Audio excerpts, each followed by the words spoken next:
Welcome back, everybody. I'm Jade Monkey. We're back here in Rust, and today we're talking about automatic doors and smart doors. They're one and the same, but different ways to handle and manage your doorways here in Rust. And this pertains to everybody, more specifically the PC players right now, but also specifically for PlayStation 4 and Xbox beta players. I should say the Rust beta for PlayStation 4 and Xbox, as that is just around the corner, or hopefully, fingers crossed, by the time you guys are watching this, we're all playing it, right? So, okay, so let's talk a little bit about, or actually I should say, and this should look familiar for some people that have been watching me for a minute, the companion app is now out as of the June update. Now, I'm doing this on staging. I've recorded this way ahead of time, but I'm going to go ahead and link the video for the companion app now in the upper right-hand corner. But just real quick, from my phone, I have things paired here in the game world, and I can turn things on and off, like the heaters here, the water pumps, the indoor lights. I think you know where we're going with this. Okay, so let's go over and check this out. How many times have you been playing this game and you've been caught outside and you're trying to get back in your base? Moreover, how many times have you been in your vehicle, air vehicle, and needed your garage door open? Let me just show you this little example.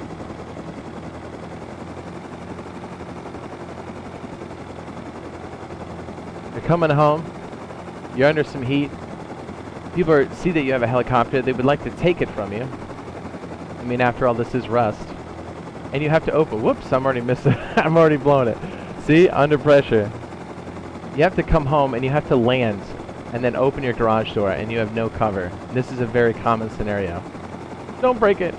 So look, I have to leave my vehicle, open this door, wait for it to open, and then get back in and drive.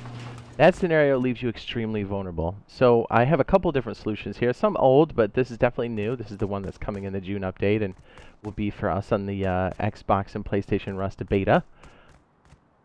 So yeah, here we go. Smart doors. Let's check it out. Let me fly down here and just show you the finished product, and then we'll walk through how to build one. It's not too bad. It's fairly easy, and with basically having the companion app, you're able to do a lot of these things. So right now, what I'm going to do, I have my companion app open, and I have these things already built, and things are already keyed to my companion app. So I'm going to show you. I'm going to try to talk through the companion app screens because I don't have the ability to record those yet. So in the future, yes, I want to be able to show you this step by step, but this is just so useful right now. So right now I have the companion app open. Let me see how good I am at flying and leaving this open. Okay, so when you have things keyed in properly, and this will work for ground vehicles too, because remember, those are coming too, also for the live branch and also for the Rust beta for PlayStation 4 and Xbox, all the way. So I'm flying, and even before I get home, I can open this door manually, just like that. Look, I'm like still flying. I can't tell you how important that is. Also, I can turn on a sensor. The Hbf sensor is now turned on manually from my phone. And now I can just fly right in, and I'm good to go. Not that good at flying. Not that good at flying. It's just breaking. What a great example. Maybe having the sensor on wasn't the best as I passed through. Okay, so I turned on the manual one. This might actually be stuck. That's really funny. That's hilarious. Oh, nope, I'm bad at flying. Okay, that's better. That's a little crazy. Okay. So, yeah, that's crazy, right? Like, you can open things and close things using the companion app. That's awesome. What I decided to do here, this is a more complex circuit, and we'll do this one at the end. But I thought I would combine the ability for us to do all of those things. So the circuit at the, let me see if I remember. The sensor one is, I was going to say it's the one right there. Okay, so this is the sensor circuit, basically turning on the Hbf sensor outside. You can tell because it's green right here. And then the other one is just a straight opening circuit, which is a switch down here. And then all this combines basically to, the logic basically all goes to this controller here. Anyways, so we'll go over this one, but we'll do a more simplistic one just so, because it's more accessible. Because let's be honest, in a real world official scenario, official server, these are expensive. Like, these high-tech components usually take tech trash, and if you played official for any length of time, you'll know that tech trash is a very high-value commodity. You can get them, but you want to make sure you're picking and choosing them. So that's why this is a more complex circuit if you're a little rust rich later. It's something that you can do, and it's quite useful. So, but we'll do it on the cheap side first. Hey, by the way, this is the old way we used to do this. We used to have to wire a door, have a switch in our hand, and then create a toggle logic switch to turn things on and off. The circuit for this is like right here. It's not terribly complicated, but it's cool. You can use it for traps and stuff. But the problem was when you were flying, or driving in this case, you can't trigger this. You see? I can switch seats, go in the front and trigger it, but as you know, if you're flying in a helicopter, that's not very good for your survival. So it's just really cool that now I can be in the driver's seat with none of these switches, and I can do this. This is like, as of the June update, I mean, I'm playing staging, I'm recording this way ahead of time, but it's just really cool that we can do stuff like this. And that's all from my phone. That's insane. That's insane. Okay, let's go over the component first. All right, when you start this game, you can pair your phone to your companion app, and that happens here with Rust Plus. Or I should say, you go download your companion app. I'll go ahead and drop a link for that in this video, or I'll have it as a pinned comment, and it will show up at the top of the comment list. It'll be the link for both Android and iOS. So it'll help you get it. So basically, you get the phone companion app first, then you're going to link it through Rust Plus right here, and then you'll be on your way. So now what you do is, once you have your server linked and your companion app downloaded, you're going to have to get the components that we'll need for this, and they are, well, actually, just for this now is the smart switch, but you can also do a smart alarm, but we're not doing that in this particular instance. Okay, so where can you find these? How much do they cost? If you're going to research these, the smart alarm is 75 scrap, and the smart switch is 20. That's not bad, but the problem is, to craft them, you need a workbench 1, 3 high quality, that's not terrible, and 1 tech trash for each of these. So you see workbench, high quality, tech trash, very expensive. Tech trash is like, that's the holdback. So you're like, man, where am I going to get this? No worries, no worries. Check it out. The outpost, which is on everybody's procedurally generated map, you can find a vendor that sells just that. And watch, I can't find it right now. Where are you? There it is. I see you. You can buy 1 smart switch for 75 scrap and 1 smart alarm for 75 scrap. And the reason why it's 75 scrap is because it has tech trash. So right here I have the cost for it at the outpost. So really, just to get started, you need some basic electronics and just 75 scrap, and you just need 1 smart switch if you're going to do this on the cheap. So I just kind of wanted to leave these up here and kind of explain the economics around this and why maybe you would want to spend the 75 scrap to go do it. Because believe me, when vehicles are in this game for you and you're playing it, the first thing that's going to happen is you're going to be at the door, you're trying to open it with a ton of loot in the back, and you're going to be waiting for this, and you're going to get clipped.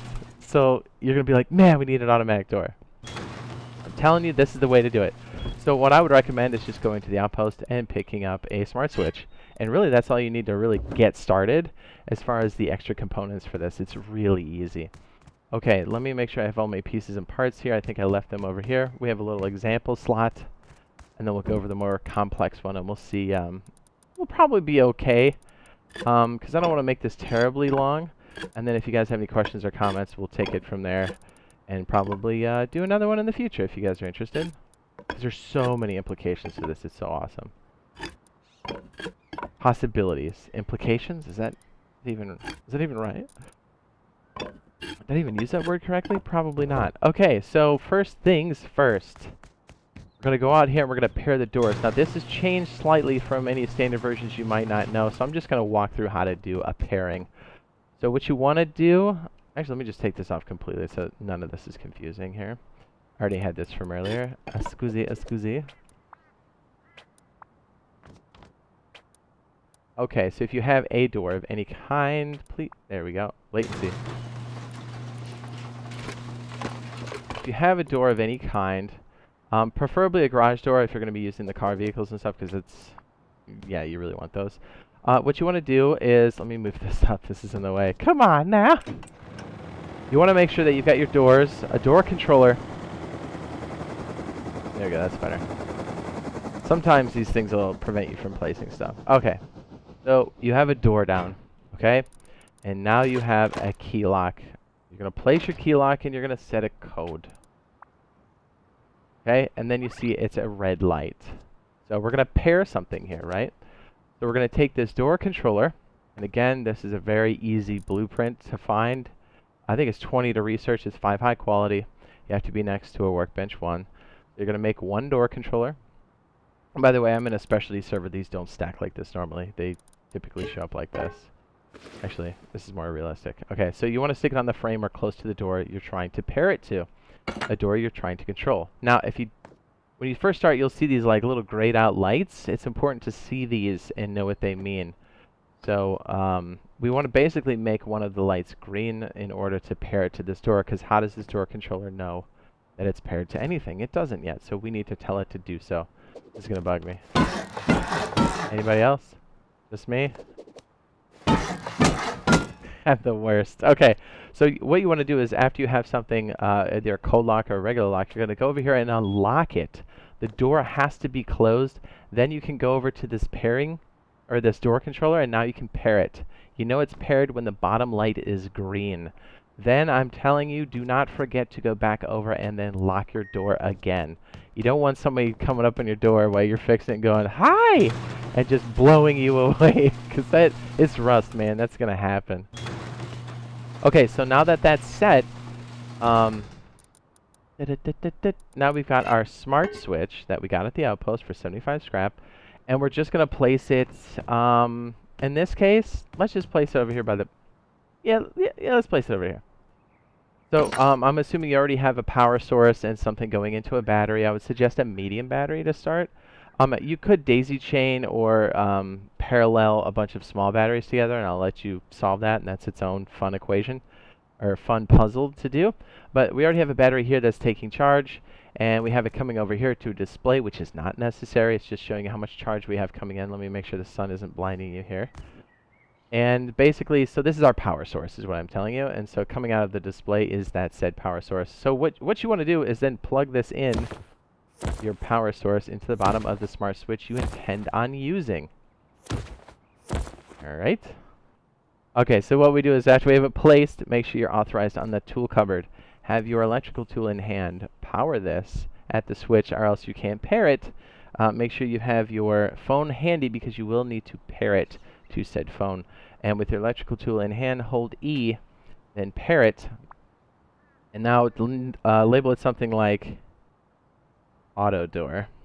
I know you can't see this, but I'm typing this into my phone. You pair it on your phone, or else it will not work. Now, if you are in your devices under your phone, in your companion app for Rust, now I have got basically a toggle switch that says auto door, because that's what we named it. And then I can turn the switch on and off. I'm doing this right now on my phone. And you can tell I can't do it in-game, interacting with anything. I'm not hitting E. So now the real trick is just to connect this over to the door. Now that our door is paired, we can come over here and then take the input to the door. And again, I would suggest wiring this through your base in ways where people can't really see it, but this is just for illustration purposes.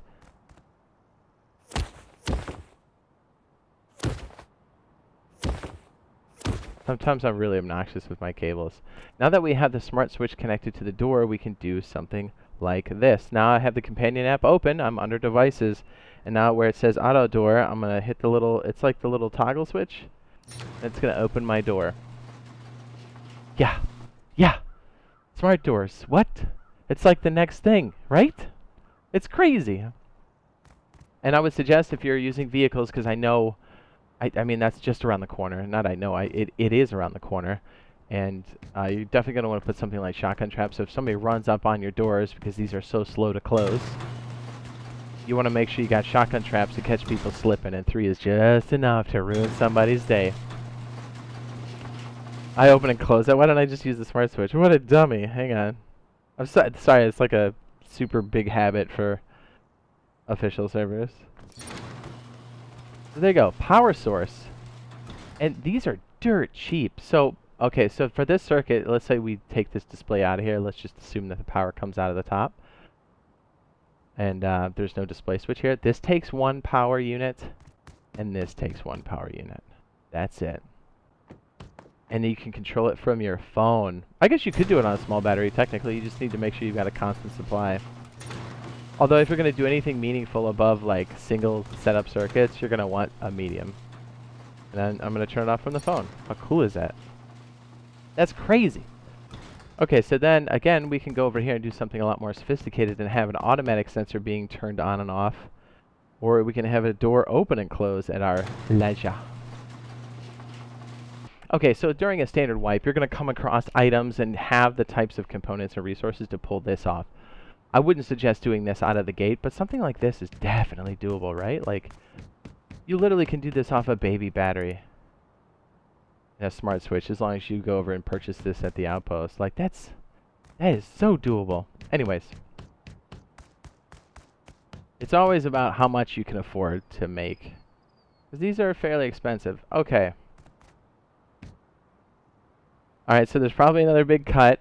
I wanted to show you guys how to do this circuit over here, and it's okay if this one is a little too nutty. If you're having issues with it, be sure to drop comments down below. I'll try to go over it again and answer questions you guys may have. I'm going to try to do it like, we're going to set it up first so you can just copy the pattern.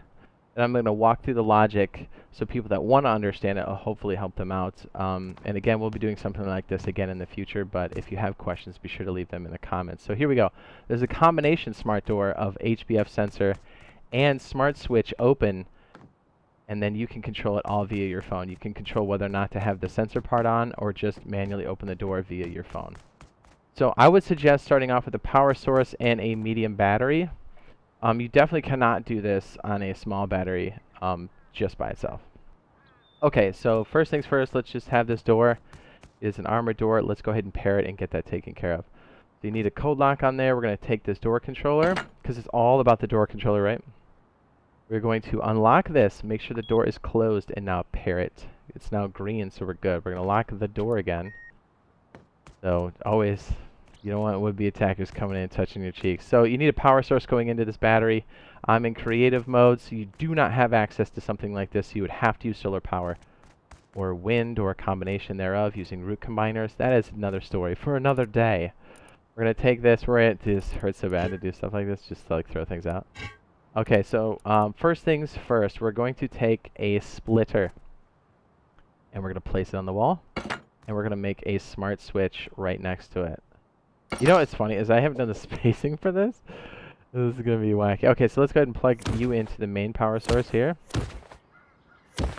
Let me know if my cables are okay or bad, because I feel like sometimes the way I draw them can be a little nutty.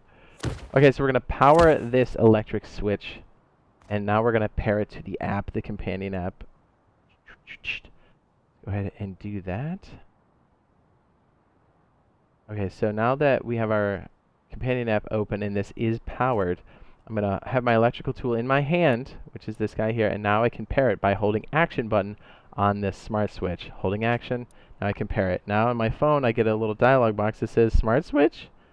I'm going to call this door example. On my phone, I know you can't see it right now, and then I have to pair it. So if you're doing this and you're like, man, why isn't this working, you definitely have to tell your phone that this thing exists, and you have to pair it. Door example.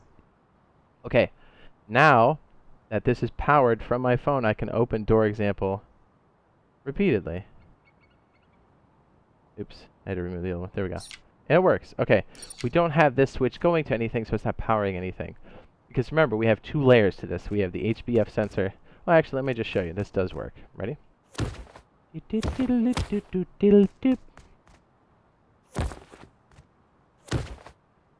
Oh, wow. I'm so bad at this. Let me do it like this.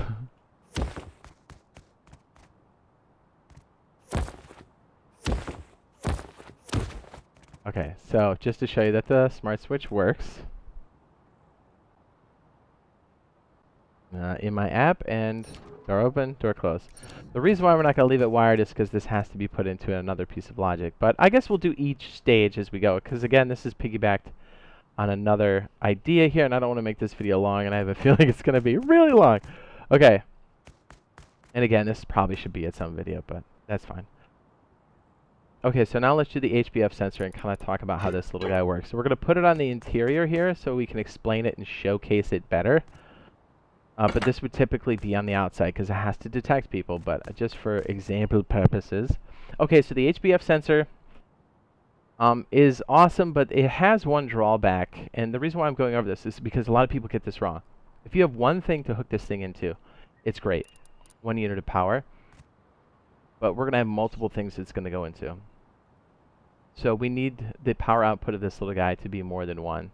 Because the way this works is it'll send a signal for how many people it reads. So if there's 1 person, it's going to put off a signal of 1. If there's 2, it's going to put off a signal of 2. The problem with that is each piece of logic that you connect to this is going to consume 1 after that. So let's say we have 2 things we need to connect it to, like a branch and then this. The output of 1 is going to die through here. We're not going to have enough juice to power the door controller because the output is 1. I know we don't have an output here, but just say we did. This will use 1, and then this uses 1. So this circuit requires 2 for it to run, and it's only putting out 1 unit because it detected 1 person. So how do you fix this, right?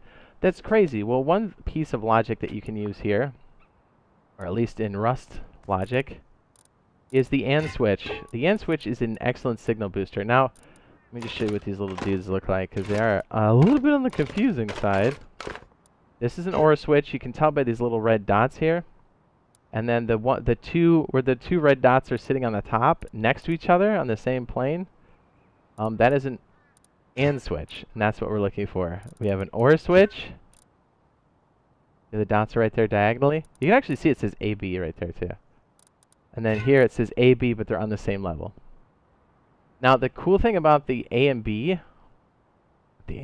AND switch, is the way this works is, it's like you can use it as a signal booster. So when the output of this, and hopefully I'm not like describing this too much and it makes sense, but the reason why we use it as a signal booster is, let's say this signal comes out of the Hbf sensor and it's 1. The way this circuit works is it says, if A and B make power come out. More specifically, if A and B are true or have power, take the most power and spit it out the top. So I think you know what we're doing here. We basically take the output signal and use it to boost the signal that's coming in input B. So hopefully that makes sense. And one of the reasons why we have this split the way we do is so that we can handle this. I had this all set up and I'm already I feel like it's not the best example. Okay, so yeah, this is already sitting kind of high. I need it to be lower. Yeah, let's go ahead and move it down. Alright. Just because of the way we're going to stack this. I'm trying to think of this in like a grand scheme of things. I've already set this up like 50 times. I keep finding ways to make it a little bit more efficient. Okay, same switch, right? I just slid it down. So we're going to need a way, or we're going to need to bring in power here. Right? Because the way this works is both of these need to be true. So the one on the input B can always be on. And we're basically just waiting for this left side to be on, which is from the switch. Whether it's an input of 1, 2, 3, or 10. So basically we need a power source that comes into input B. And this switch is just waiting to be turned on, or the power output comes out when this is triggered. And I will show you that that's a thing. So what we'll end up doing is... Oh, I'm trying to think of a way to stack. Let me just place this and we'll have... I don't like wires across when I'm explaining stuff, but maybe that's just something we have to deal with.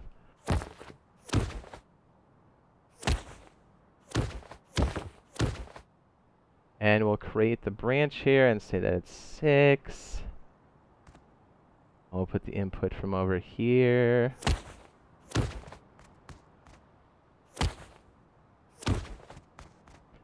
Okay. So what's happening here is... Oh wait, does that even make sense? Okay, so a branch works like this. And this is kind of weird that we have to explain all these things at once for this to work. But you can already see that the logic on this side is already lit up because it's basically getting power. Basically, it is. It is getting power. It's a power of 6. Branch will take things and prioritize them to the left side. And when I hit configure, the action button on the configure here, or on the branch, I can set how much of the power goes over to the left. So I'm saying take 6 units of power. 6 units of power. How this works is, if there's only 6 units of power, the left side is the only side that's going to get power. The remainder comes off on the right side. So I'm basically saying I need this many units of power, dump it over to this circuit. The rest of it is going to go to the Hbf sensor in. I hope I just did that right. Okay, so it's actually detecting me, the Hbf sensor. You can see they're both lit, and now it's coming out. What's cool here is if our switch that we have over there, right? I hope this makes sense. So we're going to disconnect the other switch we just made. Right? Basically saying that when it detects me... Oh, I'm sorry. It just needs to go to the controller. Hang on, forget what I just said. Oh, I thought that was the door controller for a minute. Why am I so bad? Basically what's happening here is... sorry. Okay, so what happens is... Excuse me. When this is lit up now, when this condition is true, when both of these are on, it's going to create a signal out the top.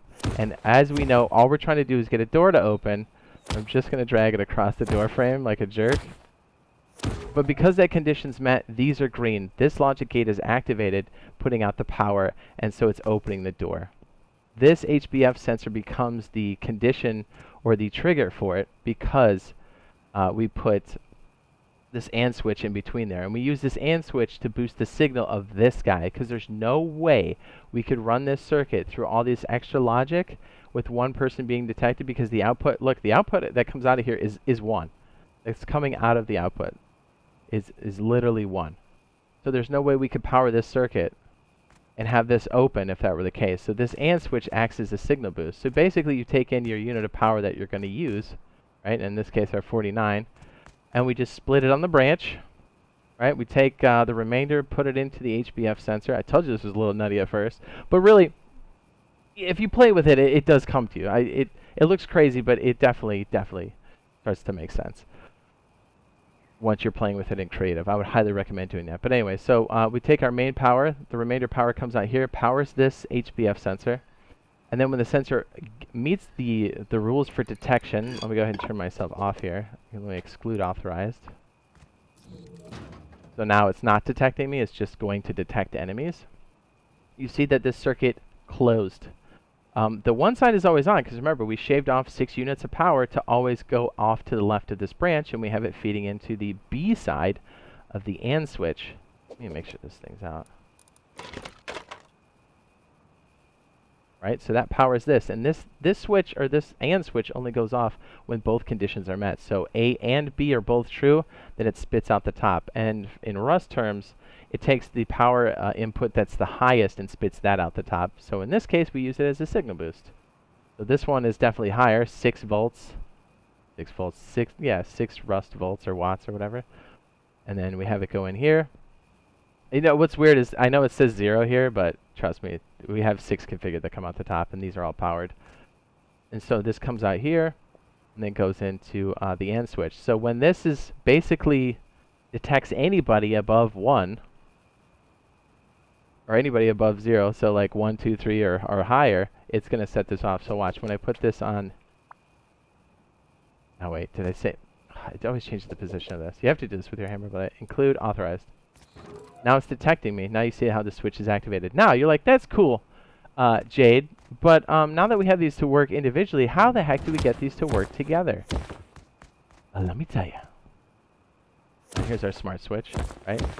Just to show you that these two work on their own accord, right? On a door example, right? That's cool and all, but I don't want to have to rewire it every time I want to use it. No problem. You can use our next favorite switch, which is called the OR switch.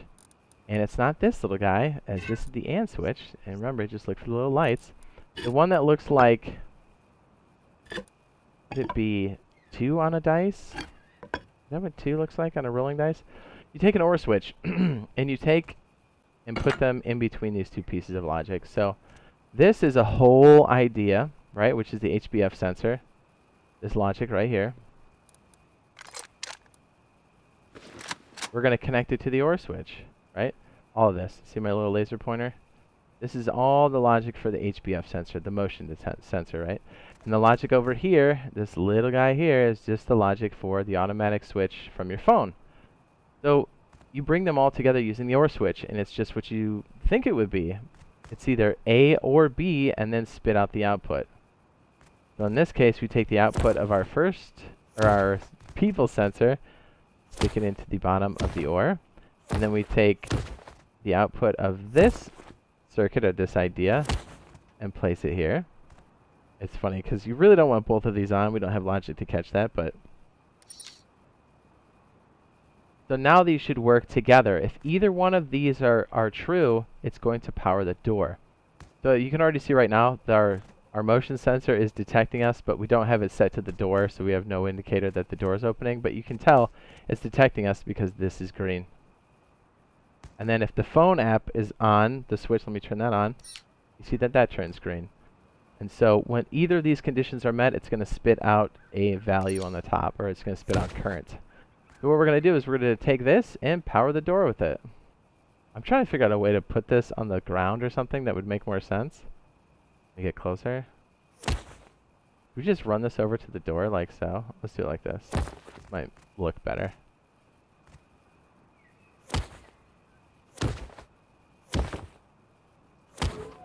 So if either condition is met, that door is going to open, or anything else. So there you go. Hopefully that makes sense. I know this is like super long. I really didn't want this to be like crazy long, but now from my phone I can activate this door with not being detected by the sensor. Or I can have the Hbf sensor be activated when I'm in range. And if you'd like to, just real quick, you can even do this. Let me put another logic switch. As you know, this whole... I try to separate these in ideas. So if you want to have this be remotely controlled, or basically you can turn off the idea of turning on this automatic sensor from your phone, the idea of, if you want to turn this on and off from your phone, which I would suggest, because it could get in the way, because you don't want this to go off when your people are around, right? And they're just trying to do stuff in the base and the door swings open. You want the ability to kill this switch. We'll call this one... so basically I just stuck a smart switch in between here before it comes up into the circuit. I'm going to call this one, oh whoops, there we go, pair this device on my phone. I probably should have done this earlier. I missed it. Let me pair it again. There we go. we're going to call this one, we pair it again. Jeez! Auto example, or sensor, I'm sorry, this is a sensor. The reason why we stick the switch in here, because you already saw it. Sometimes you don't want this to be going on and off, right? Let's say we're doing something outside the front of the base, but we still need the door closed. Having the ability to control the automatic sensor is extremely important. So right here from my phone, I now have the sensor example, Hbf sensor, our ability to turn that on and off at will. So if we need it to detect people, we can do so. But if we need to shut it off and it's getting in the way, we can also do that. But if we just need a forceful, manual way to open a door, I couldn't think of the word. We've got our door example switch. That's right here. As you can see, this is super expensive. This is what? One tech trash, one tech trash, one tech trash. That's 3 tech trash to operate one door, and a lot of high quality. You can see this is some late game stuff, but if you've got turrets behind there, or you're trying to protect your vehicle and your vehicle is your main component slash resource runner, it makes a lot of sense to do something like this. Start off simple, start off cheap, and then work your way up. And I would suggest trying things like this and other circuits that you have ideas from, just variants, or just try this in a creative server first if you can, and then go from there, because it's going to be expensive and you don't want to get shot at. Although you could do this technically inside your base, but just be careful, as there's some high value components here and you definitely don't want to get caught slipping there unofficial. So alright, this has been long enough. Hopefully this helps. Questions, comments, please leave them down below. If you found it useful or helpful, be sure to drop a like on the video. It does help out a lot. And don't worry, I'll be doing another one of these because I know this was kind of piled on top of another idea, but hopefully this really opens up your creativity and thoughts on how to build your own base, how to protect your own base, and how to use some of these Rust electronics to really add to your base and make your quality of life better. Heck, even add to defense. So yeah, hopefully we'll see you guys in the beta that's coming up soon here for Rusty Poo. And again, I do stream a lot of open world survival, especially Rust. We will be maining this on console as soon as it comes out, especially the beta. We have a huge... we're basically planning on just being house hermits for the entire beta. So if you're down with that, consider dropping a subscribe and turning on those notifications.